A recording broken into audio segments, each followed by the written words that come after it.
वेंगुर्ला तालुक्यातील श्रद्धेचं प्रमुख केंद्र असलेल्या मानसेश्वर देवस्थानाच्या जत्रोत्सवासाठी जोरदार तयारी करण्यात आली आहे। श्रद्धा, परंपरा आणि सांस्कृतिक उत्साह यांचा संगम असलेला हा जत्रोत्सव भाविकांचे लक्ष वेधून घेताना दिसतोय। श्रीदेव मानसेश्वराच्या दर्शनासाठी जिल्ह्यातूनच नव्हे तर दूरदूरच्या भागातूनही भाविक मोठ्या संख्येने दाखल होत आहेत। आकर्षक विद्युत रोषणाईसह आकाश पाळणे व विविध झोपाळ्यांची उभारणी अंतिम टप्प्यात पोहोचते। भाविकांना सुरळीत व सुरक्षित दर्शन मिळावे यासाठी देवस्थान कमिटीने योग्य ती व्यवस्था केली आहे। दरम्यान मानसेश्वर जत्रोत्सव भक्तिभाव आणि आनंदोत्सवाच्या वातावरणात साजरा होण्यास सज्ज झाला आहे। या ठिकाणी 26 जानेवारी रोजी मानसेश्वर याची जत्रा ही आज बरीच प्रचंड गर्दीची आहे। जवळजवळ 5 ते 6 लाख लोक येण्याची या ठिकाणी जत्रेला भक्तगण येतील एवढी आम्हाला आशा आहे।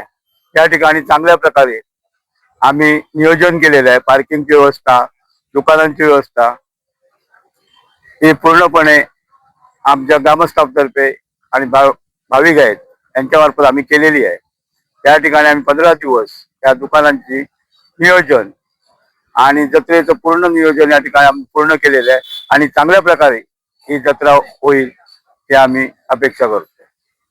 प्रमाणे इथे जी जत्रा भरते ती कोरोनाच्या काळात जत्रा होऊ नये म्हणून असं एक म्हणजे सरकारी यंत्रणेने ठरवलेलं होतं। पण अचानक काय झालं काय माहिती, आम्ही ग्रामस्थ आणि इथले पुजारी या मिळून आम्ही इथं थोडक्यातच पूजा करण्याचं पुजाऱ्यांनी ठरवलेलं होतं। पण देवाच्या मनात काय असं आलं की अचानक आमच्यावर जी इथं बंदी घातलेली होती, म्हणजे बाबा तुम्ही भरू नका कोरोनामुळे, तर ती त्यांनी दूर केली आणि त्याचवेळी हजारो लोक भक्तगण इथं येऊन गेले, पण कुणालाही कोरोनाचा किंवा कुठलाही त्रास इथं झालेला नव्हता। आणि त्यानंतरची जी आज जत्रा भरत आहे ती भरपूर प्रमाणात म्हणजे जवळजवळ लाखोच्या घरात इथं देवाचे भक्त इथं देवाला येतात, आपला नवस फेडतात, आपला नवस बोलतात आणि आनंदाने परत दुसऱ्या वर्षी नवस फेडायला इथे लोक येतात। आज इथं शनिवार, रविवार आणि सोमवार या 26 जानेवारी असल्या कारणाने 26 जानेवारीला इथं सर्व यांना सुट्टी असल्या कारणाने इथं जास्तीत जास्त मोठ्या संख्येने भक्तगण येण्याची शक्यता आहे आणि त्या भक्तगणांना इथं व्यवस्थितपणे दर्शन व्हावं या दृष्टिकोनातून आम्ही इथं त्यांच्या म्हणजे त्यांच्या जाण्याचा मार्ग सुकर कसा होईल आणि त्यांना तिथल्या तिथं म्हणजे जी आज देवाची निशाणी आहे ती जवळच्या जवळ कशी उपलब्ध होईल या दृष्टिकोनातून आम्ही इथं प्रयत्न केलेला आहे।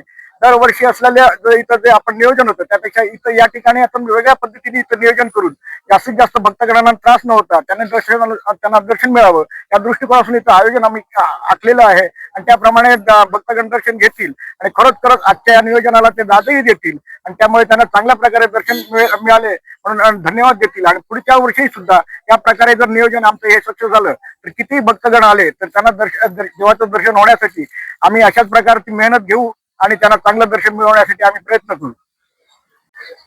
उद्या मानसेश्वर जत्रे निमित्त या ठिकाणी जे मोठे प्रमाणात जे भक्तगण येणार आहे त्यांच्यासाठी पार्किंगसाठी आम्ही सर्व ग्रामस्थांनी मिळून आपण तुळस मार्गे, सावंतवाडी मार्गे जे भक्तगण येतील त्यांच्यासाठी एसटी स्टँड, मायबोली हॉटेल आणि नक्षत्र टॉवर या ठिकाणी पार्किंगची व्यवस्था केली आहे।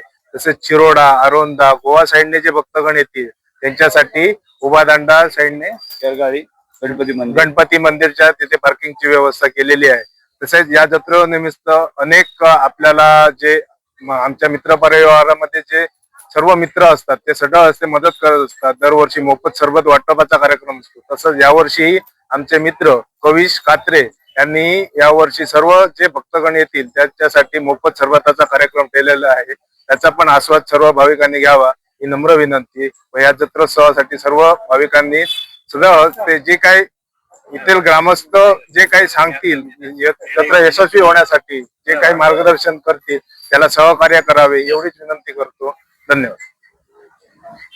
कोकण संवादच्या ताज्या घडामोडींसाठी चॅनलला सबस्क्राईब करा आणि बेल आयकॉनला क्लिक करा।